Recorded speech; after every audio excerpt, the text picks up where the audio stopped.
You are pregnant, Ms. PLV. Congratulations, Drive.Ray said with a gentle smile. You're pregnant. I blinked rapidly, trying to focus. Her smile never wavered as she guided my attention to the screen, pointing to two tiny dots pulsing in sync. Twins, she added. You're having twins. Twins? I couldn't even grasp the reality of being pregnant. I had been so careful, so cautious. The pills Kyle had insisted I take every single day were supposed to prevent this. We had a contract, one that explicitly forbade a pregnancy. That was the deal. After all, I've been taking the pills, I said, my voice barely above a whisper. My hands shook, and I placed them on the edge of the examination table, trying to steady myself. Drive.Ray glanced at me with a slight frown. If you've been taking them regularly, are you sure you've been consistent? I hesitated, unsure that my memory was hazy. There had been moments when I had been distracted. Yeah, my voice cracked, and I shook my head. Yeah, I'm not sure. Drive.Ray's expression grew more serious. Well, pregnancy can happen even with contraception, but, she trailed off, looking at me with concern. Don't you want your baby? No, I murmured. I didn't think I could get pregnant. She helped me wipe the cool gel from my stomach.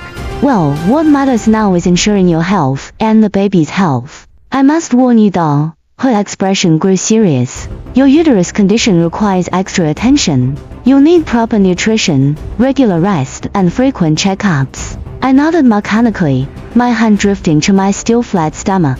True life's jaw to tiny beings growing inside me. Kyle's children, our children. I thanked Drive.Ray and left the hospital. I got into the car, my hands gripping the steering wheel as I tried to breathe. The drive home was a blur. I kept thinking about the contract's words. Clause 6, regular contraception required, no pregnancies permitted. The terms of our marriage were clear, clinical. Like everything else about our relationship, I should not get myself pregnant, as my entire life was built on pretending to be his wife while the world and he saw me only as a secretary. I pulled into our driveway, killing the engine but remaining in the car. Marriage was supposed to be about love, trust, and building a life together. But when your husband sees it as merely a business arrangement, those dreams become nothing more than wishful thinking. Kyle had made that crystal clear from the beginning. This is a deal, He'd said, sliding the contract across his mahogany desk. I hope you don't have any other ideas. But I did have other ideas. I had love, years of it, carefully hidden love. So I'd signed, clinging to the hope that maybe, just maybe, time would help him see me differently. 3 years later, that hope had proven as substantial as morning mist.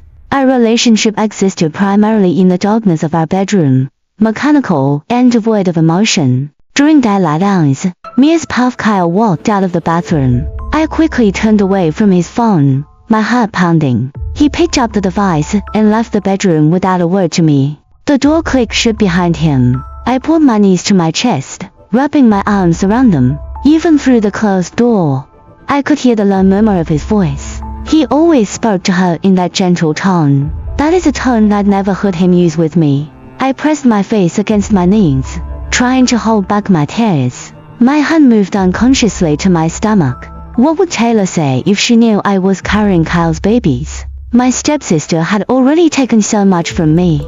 My father, my home, my inheritance. And now she wanted Kyle back.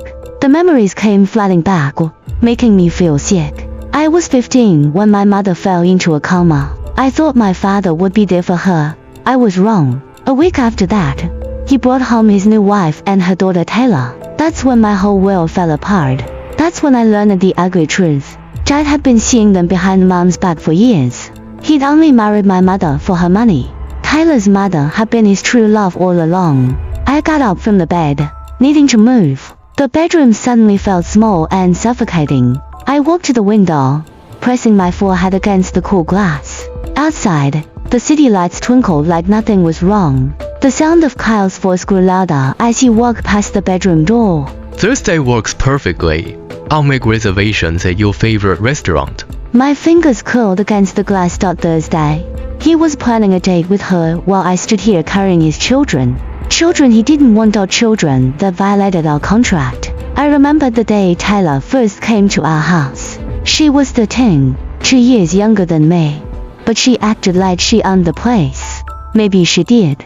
Within days, my father had moved all of Mom's things to the attic. Within a week, he'd redecorated the entire house to Tyler's mother's taste. It was like Mom had never existed. You're just like your mother. Tyler would say to me at school, her voice dripping with contempt. Always in the way. Always trying to hold on to things that don't belong to you. The bathroom door opened, and Kyle walked back in. I quickly wiped my eyes, but I couldn't hide how pale I was. My reflection in the window showed a ghost of a woman. You look sick. Kyle said, his voice cool and detached, so different from how he'd spoken to Tyler moments ago. Go see a doctor tomorrow. I turned to face him, wrapping my arms around myself. Would you speak to Tyler like this?